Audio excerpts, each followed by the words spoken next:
Buenos días, chicos. Vamos a empezar con la unidad número 5 de complejo. Van a ver que va a haber muchas analogías con ácido base. Entonces, para empezar, podemos ver, como vieron antes, que los compuestos reaccionan para dar un producto. Ahora en complejo vamos a tener un metal que actúa como ácido de Lewis, que va a aceptar un par de electrones por cada orbital, que cuando se une con un ligando, que es una especie con un par de electrones no compartidos disponibles para la formación de enlaces, actúa como una base de Lewis. Esa reacción me da como resultado un complejo, y vamos a decir que un complejo es el compuesto en el cual uno o más grupos coordinados o ligandos están unidos a un elemento central metálico a través de los enlaces de coordinación.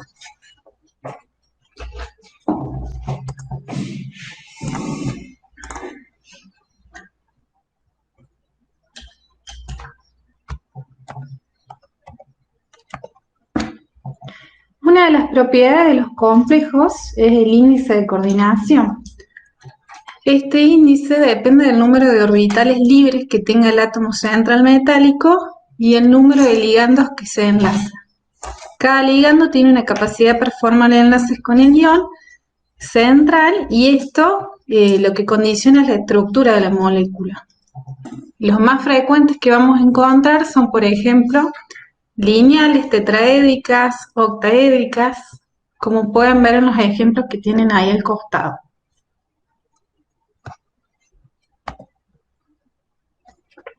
Entonces, para poder evaluar la estabilidad de los complejos, lo que vamos a analizar es la constante de formación. A mayor constante vamos a tener compuestos con mayor estabilidad, es decir, complejos más estables. Y estas constantes las podemos estudiar como constantes sucesivas o globales.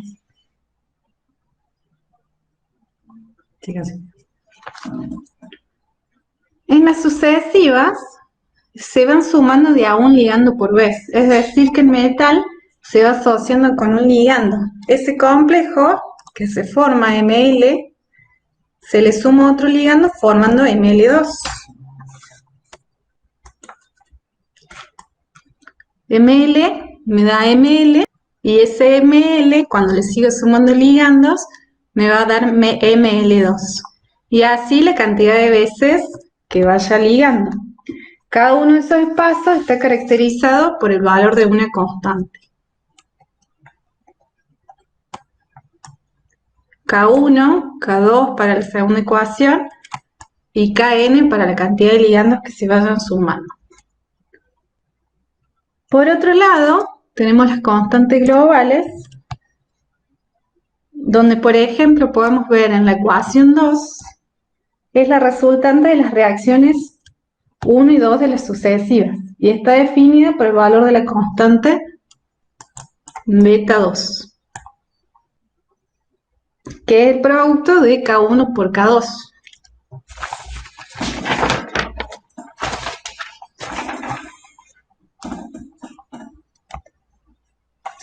En esta fórmula se pueden ver distintos ejemplos de los ligandos más importantes que nosotros utilizamos en la química analítica. Se puede observar que los ligandos poseen distintas estructuras como lineales, anillos aromáticos, entre otros, y se diferencian por la cantidad de átomos que pueden formar en el enlace. Los primeros que tienen son,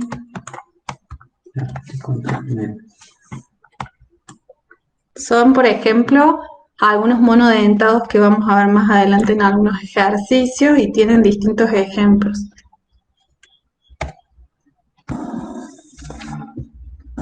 Acá en estas figuras pueden ver que, por ejemplo, el cadmio está unido al agua. Todos los metales de transición que están en agua forman complejos. El agua es el ligando monodentado más común. Actúa como base y el metal como el ácido. Cuando el ligando desplaza las moléculas de agua porque es una base mucho más fuerte, es que ocurren, digamos, estos complejos. Acá pueden ver al mismo metal que está por un lado unido a un ligando monodentado, la metilamina, que necesita un solo, o sea, puede formar un solo enlace, es decir, que necesita 4 moléculas para poder rodear ese metal. Y al lado tienen un ligando bidentado que puede hacer 2 enlaces, es decir, que necesita la mitad de las moléculas, 2 moléculas para poder rodear el metal. Este, como podrán observar, tiene una constante mucho más alta.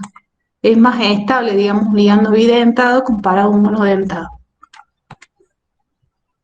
El efecto queilato consiste en el hecho que los ligandos polidentados forman complejos estables que son más estables que los que forman los ligandos monodentados. Este es el efecto más marcado en los casos de los ligandos como el ETA.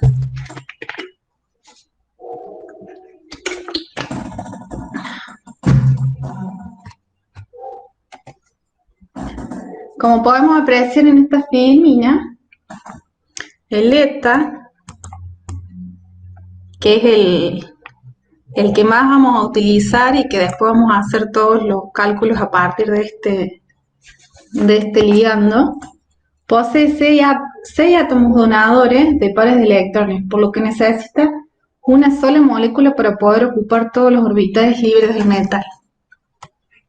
O sea, es el que más rodea al metal.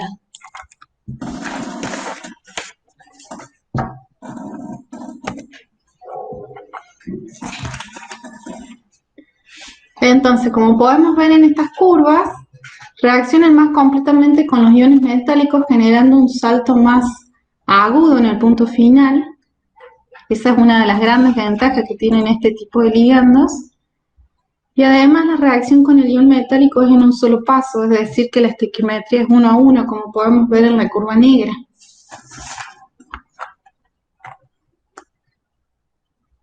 Pueden ver ahí, digamos, que el salto es mucho más pronunciado que para los otros dos que tienen estequiometría 4 a 1 y 2 a 1. Por ejemplo, los monodentados, que sería estos, los naranjas,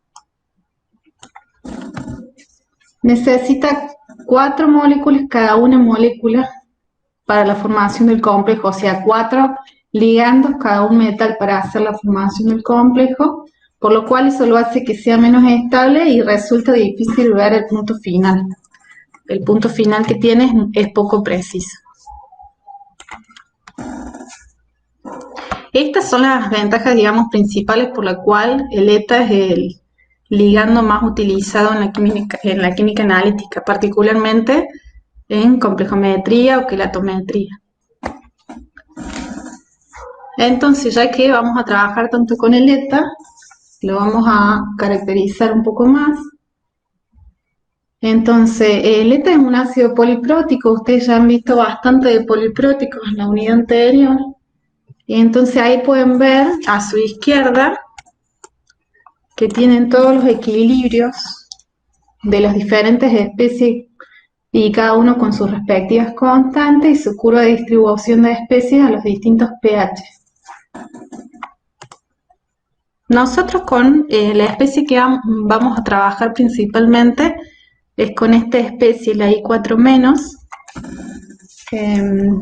que se encuentra en mayor proporción, como pueden ver, a pH por encima de 10.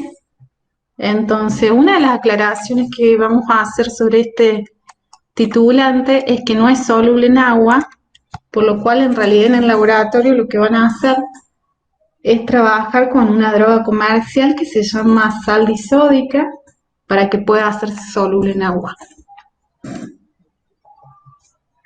Entonces, para poder calcular la fracción molar de la especie I4-, lo realizo igual que como lo hicieron en ácido base, por ejemplo con el ácido fosfórico.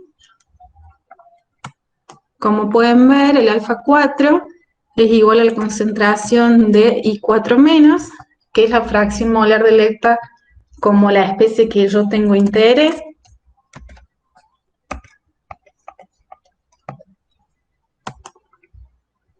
Y relacionando eso con la concentración molar de todas las especies de estas, voy a calcular el alfa 4, que en realidad se obtiene de una tabla que van a tener al final de esta guía, por lo cual les recomiendo que siempre que estén resolviendo los ejercicios tengan la tabla a mano.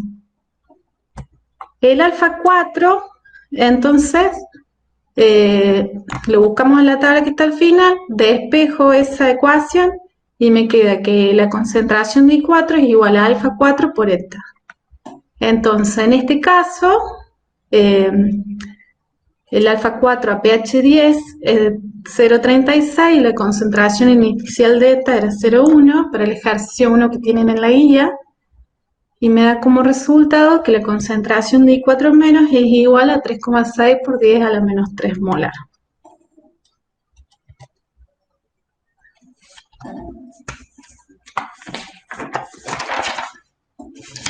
Entonces, vamos a seguir hablando sobre la estabilidad de los complejos. La constante de formación se representa como Kf de un complejo de un metal con el eta. Es la constante de equilibrio de la reacción general, escrita en el recuadro celeste, como lo pueden ver.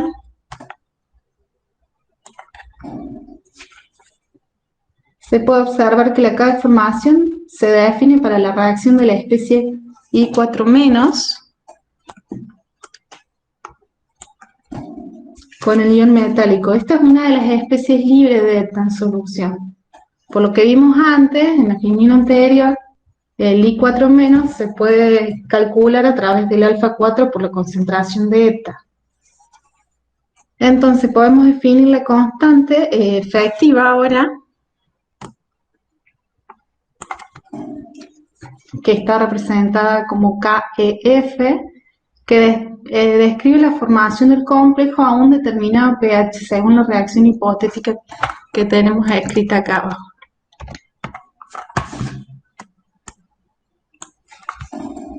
Esto es muy importante porque nos define el pH donde vamos a tener una titulación satisfactoria. ¿Qué quiero decir con esto?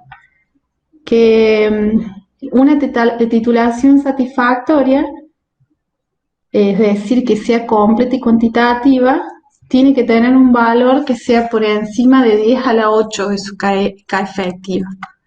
Entonces, en este cuadrito que está acá, lo que pueden ver es el límite inferior de pH para una titulación satisfactoria con los iones con eta. Entonces, por ejemplo, supongamos que nos ponemos a ver el calcio. A pH por debajo de 8, vamos a tener titulaciones que no son correctas. Sí por encima, pero no por debajo. Y supongamos que vemos hierro más 3, pueden ver que puede trabajar a pH muy ácido. Eso se debe a que tiene una constante muy alta. Entonces se puede trabajar incluso a pH muy ácidos. Con esta tabla podemos definir eso, el límite inferior de trabajo. Entonces supongamos en la guía ustedes tenían un ejercicio que decía calcule el valor de pH mínimo para la titulación de calcio con eta. Entonces para eso lo primero que tienen que hacer es buscar el valor de la K de formación, que está al final de esta presentación. Y ya saben que la K efectiva es igual a la K de formación por el alfa, el alfa 4. Y ustedes están buscando que su K efectiva sea al menos mayor a 1 por 10 a la 8. Entonces, cuando resuelven esa ecuación, me da un valor de alfa 4 más o menos igual o mayor a 2 por 10 a la menos 3. Entonces, vamos a ir a los anexos para que empiecen a trabajar con los anexos.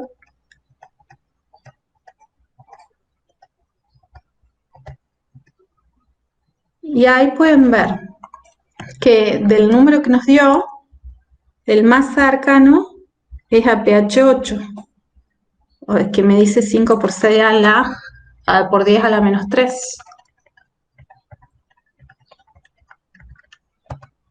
Entonces ahí nos podemos asegurar y lo podemos verificar en la curva que cuando trabajamos a pHs por encima de 8 vamos a estar seguros de que vamos a tener una titulación satisfactoria. Bueno, vamos a empezar a resolver algunos ejercicios, como para ir plasmando un poquito lo que acabamos de ver de manera teórica. Entonces, por ejemplo, el ejercicio número 2 de la guía les pedía que calculen la concentración en equilibrio del catión cobre en una solución con una concentración analítica de ese complejo del cobre eta de 0,032 molar a pH 3. Entonces, lo primero que tienen que hacer a la hora de resolver un ejercicio de complejo es buscar en los anexos, en este caso, la K de formación del complejo cobre eta, que es 6,3 por 10 a la 18, y el alfa, que es 2,5 por 10 a la menos 11. Con eso calculan la K efectiva. Multiplicando esos valores, les da un valor de 1,57 por 10 a la 8. Fíjense en que esa constante es muy grande, o sea que podemos decir que vamos a tener una reacción completa. Y entonces, para esta reacción, cobre más eta, que me dan el complejo de cobre eta, y donde tenemos una concentración inicial de 0,032, vamos a ver qué aproximaciones podemos hacer para poder resolverla. Entonces, el complejo es igual a 0,032 menos lo que pierdo como disociación. Como esta constante es muy alta, puedo decir que lo que voy a perder por disociación es tan poquito que lo puedo despreciar. Es decir, que mi primera aproximación es que el complejo cobre va a tener un valor 0,032. Otra de las aproximaciones que puedo hacer es como el cobre y el eta son estequiométricamente iguales, voy a decir que son iguales, entonces despejando el cobre me va a dar la concentración que tengo.